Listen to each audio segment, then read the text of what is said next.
Hey guys, this is Kat from Sunset, Utah. Today we're going to be putting a receiver hitch on your Mazda 6. Your receiver hitch can take you to some really cool places like camping and biking.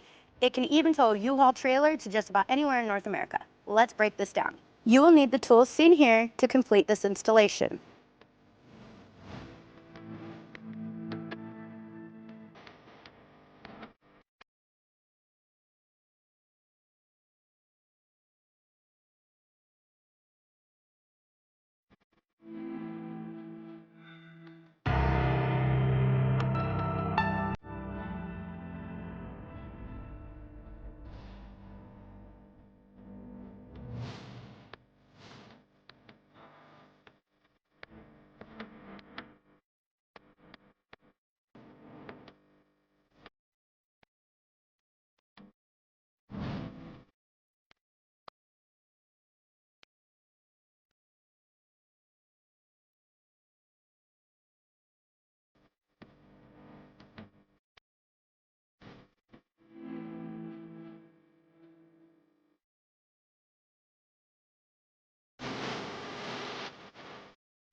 Now that we've finished our hitch and we're on level ground, we're going to get you some important measurements.